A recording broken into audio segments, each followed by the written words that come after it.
బాగున్నారా? సండే వచ్చేసిందండి. ఈ రోజు మీ ముందుకి మంచి రెసిపీ తోటి వచ్చాను. ఈ రోజు మీ వంటలు ఏంటి స్పెషల్స్, సండే స్పెషల్స్.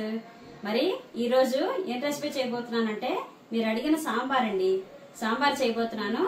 మరి సాంబార్ చేసుకోవాలని అంటే సాంబార్ పొడి కావాలి కదా మనకి. అందుకని ఫస్ట్ సాంబార్ పొడి చేసుకుందాము. తర్వాత సాంబార్ ఎలా చేయాలో నేను మీకు ఈ రోజు చేసి చూపిస్తాను. మరి దానికి ఏమేమి పదార్థాలు కావాలో, సాంబార్ ఎలా చేసుకోవాలో వచ్చేయండి చూసేద్దాం.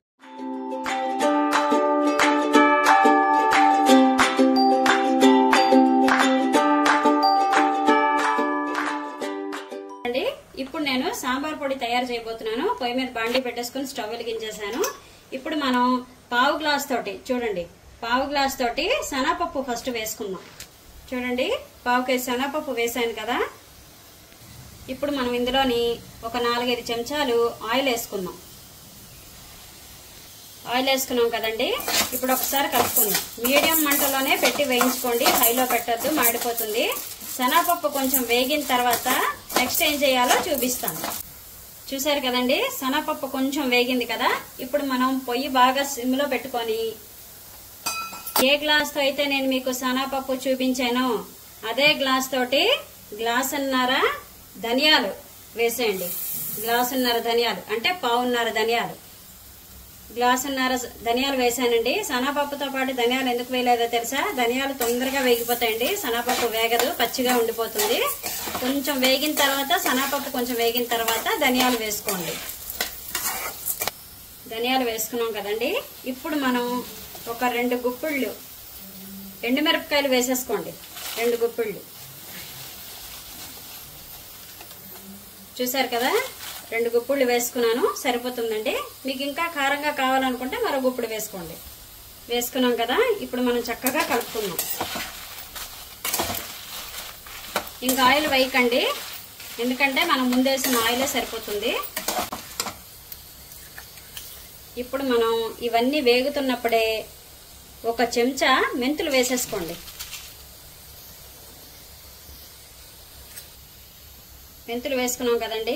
అలాగే ఒక చెంచా మిరియాలు వేసేసుకోండి. ఇవన్నీ చక్కగా మాడకుండా దోరగా గోల్డెన్ కలర్ లో వచ్చినట్టు వేయించుకోండి. సాంబార్ పొడి మనం ఇంట్లో చేసుకుంటే రుచిగా చాలా బాగుంటుందండి. మీరు కూడా ఒకసారి ట్రై చేసి చూడండి. చక్కగా మీరు ఇలాగ చేసుకున్నారంటే నేను ఏదైతే కొలతలతో చూపించానో ఆ కొలతలతో చేసుకుంటే 1 రోజుల పాటు చక్కగా ఉంటుందండి. పొడి చక్కగా ఆడించుకొని పెట్టుకోవచ్చు. మనకి ఎప్పుడు అవసరమైతే ఆ పొడి యూజ్ చేసుకోవచ్చు సాంబార్లోని. ఒకసారి ట్రై చేసి చూడండి. నెక్స్ట్ ఇంకోటి ఏంటంటే, మన బయట దొరికిన సాంబార్ పొడి కన్నా ఈ సాంబార్ పొడి చాలా బాగుంటుంది ఇంట్లో చేసుకున్నది. మన ఛానల్లోని కూర పొడి, చారు పొడి ఎలా చేయాలో కూడా రెసిపీ చేసి పెట్టానండి. అవి కూడా చూసి చేసుకోండి, చాలా యూజ్ అవుతాయి మీకు. నెలకొంట ఎక్కువ రోజులు ఉంచుకోవద్దు, మహా అయితే ఒక 15 రోజుల పాటుకైనా సరే కొంచెం మీరు చేసుకోవచ్చును. చాలా బాగుంటుంది. మన ఛానల్లోకి వెళ్ళి చూడండి. అలాగే నువ్వుల పొడి ఎలాగ చేయాలో కూడా నేను రెసిపీ చేసి షార్ట్ వీడియో పెట్టాను, మన ఛానల్లోకి వెళ్ళి చూడండి. చూసారు కదండి, దోరగా చక్కగా వేగిపోయింది. ఇప్పుడు మనం స్టవ్ ఆఫ్ చేసేసుకుందాం. స్టవ్ ఆఫ్ చేసుకున్న తర్వాతనే ఒక 2 టేబుల్ స్పూన్ జీలకర్ర వేసేయండి. ఎందుకంటే జీలకర్ర ఆ వేడే సరిపోతుందండి. జీలకర్ర వేసేసుకొని చక్కగా కలిపేసుకోండి. జీలకర్ర కలిపేసుకున్నాం కదండి.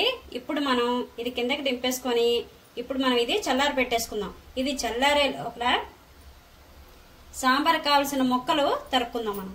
చూడండి, సాంబార్కి ముక్కలు నేను ఒక చిన్న సొరకాయ ముక్క తీసుకున్నాను, అలాగే 2 ఉల్లిపాయలు తీసుకున్నాను, అలాగే 2 టమాటాలు తీసుకున్నాను, 10 ములక్కాడ ముక్కలు తీసుకున్నాను, 4 పచ్చిమిరపకాయలు తీసుకున్నాను. మీకు ఇంకా ముక్కలు కావాలనుకుంటే గనక బెండకాయ వేసుకోండి, అలాగే ముల్లంగి దుంప కూడా దొరుకుతుంది, అది కూడా వేసుకొని చేసుకోవచ్చు. ముక్కలు తినేవాళ్ళు ఉంటే, మా ఇంట్లో ముక్కలు ఎక్కువ తినరు కాబట్టి నేను సింపుల్ గా చేస్తున్నాను అనమాట. ముక్కలు కావాలనుకుంటే మీరు ముక్కలు యాడ్ చేసుకోండి. ఉల్లిపాయ వేసుకోకపోయినా పర్వాలేదు, వేసుకున్నా పర్వాలేదు. మా పిల్లలకైతే ఉల్లిపాయ వేసి చేస్తే ఇష్టం కాబట్టి నేను ఉల్లిపాయ వేసి చేస్తున్నాను. ఉల్లిపాయ లేకుండా కూడా సాంబార్ చాలా బాగుంటుంది. చూడండి, ముక్కలన్నీ తరిగేసుకున్నాను. ఇప్పుడు మనం ముక్కలన్నిటినీ ఒక గిన్నెలో వేసేసుకుందాం.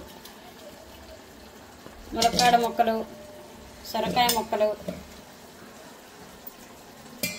ఉల్లిపాయలు, వారాలు ఉంటే నేను కూడా ఉల్లిపాయలు వేయనండి, వారాలు లేనప్పుడే వేస్తాను. మా అమ్మాయికి ఉల్లిపాయ వేసి సాంబార్ చేస్తే చాలా ఇష్టం. ఉల్లిపాయ లేకుండా కూడా చేస్తాను. శనివారాలు ఇడ్లీ సాంబార్ చేసుకుంది కూడా అలా కూడా చేస్తాను. ఉల్లిపాయ ముక్కలు వేసుకున్నాం కదా, పచ్చిమిరపకాయలు.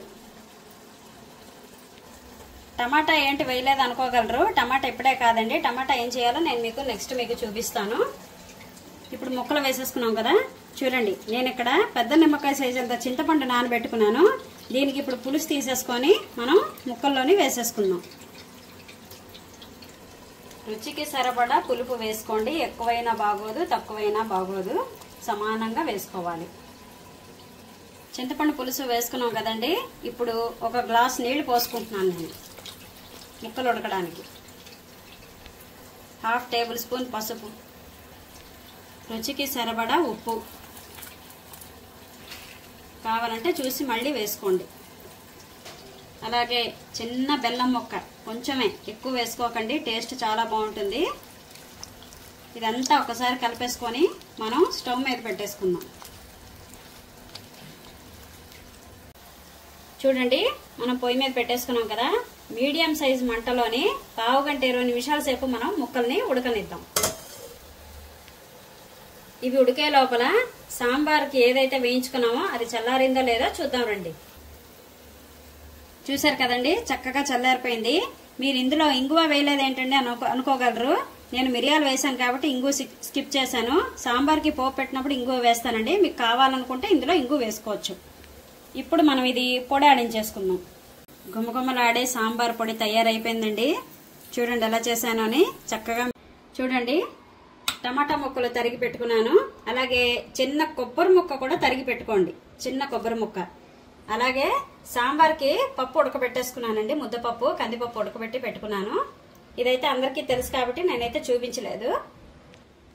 ఇప్పుడు మనం ఒక మిక్సీ జార్లోని కొబ్బరి ముక్కలు వేసేద్దాం. అలాగే ఏదైతే మనం సాంబార్ పొడి ఆడించి పెట్టుకున్నామో ఆ సాంబార్ పొడి ఒక 2 చెంచాలు వేసేయండి. 2 చెంచాలు సాంబార్ పొడి వేసేయండి. ఈ వంటలన్నీ మా అత్తగారే నేర్పించారండి. నేను ఆవిడ దగ్గరే నేర్చుకున్నాను. ఎక్కువైతే నేను మా అత్తగారి వంటలే చేస్తాను. ఎందుకంటే మా వారికి, మా పిల్లలకి ఈ వంటలే ఇష్టం. మా అమ్మగారి సైడ్ వంటలు చేస్తాను కానీ అంతగా ఎక్కువగా చేయను. ఇప్పుడు మనం ఈ కొబ్బరి ముక్కల్ని, సాంబార్ పొడిని ఒక్కసారి మిక్సీ ఆడుకుందాం. టమాటా వేసేస్తే కొబ్బరి ముక్కలు నలగవు. ఇప్పుడు మనం ఇది ఒక్కసారి మిక్సీ ఆడుకుందాం. చూసారు కదా, కొబ్బరి ఆడించేసాను. ఇప్పుడు మనం టమాటా ముక్కలు వేసేసుకుందాం.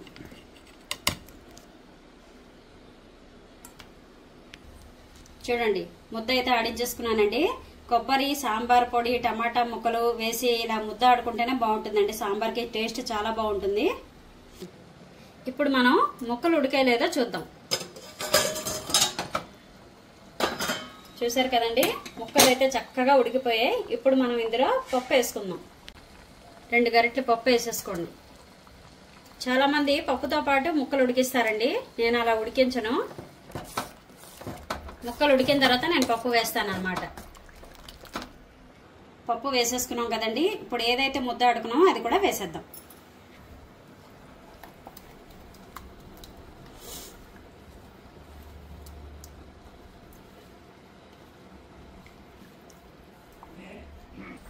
వేసేసుకున్నాం కదండి. ఇప్పుడు చక్కగా ఒకసారి కలుపుకుందాం.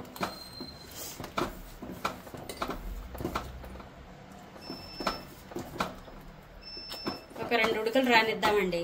2 ఉడుకులు వచ్చేలోపు మనం సాంబార్కి పోపు పెట్టుకుందాం.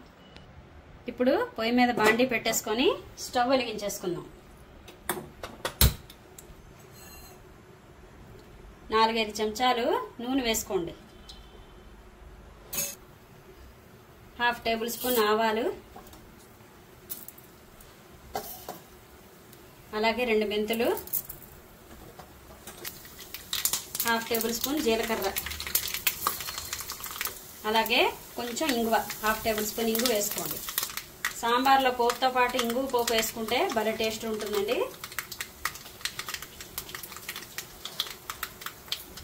అలాగే 2 ఎండుమిరపకాయలు ముక్కలు చేసి వేసేసుకోండి. పోపు వేగిపోయిందండి. స్టవ్ ఆఫ్ చేసేసి కరివేపాకు వేసేసుకోండి.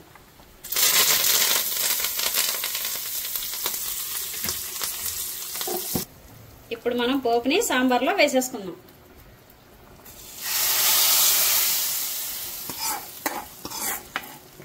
చూసారు కదండి సాంబార్ కలర్ ఎలాగొచ్చిందని.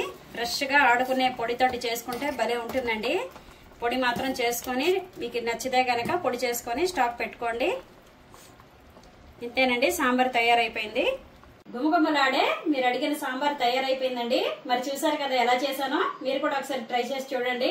ఈ వీడియో కనుక మీకు నచ్చినట్లయితే నా ఛానల్ కి లైక్ చేయండి, షేర్ చేయండి, సబ్స్క్రైబ్ చేసుకోండి. పక్కన బెల్ ఐకాన్ ప్రెస్ చేస్తే నా నోటిఫికేషన్ మీకు వస్తాయి. మరిన్ని మంచి వీడియోలతోటి మీ ముందుకు వస్తాను.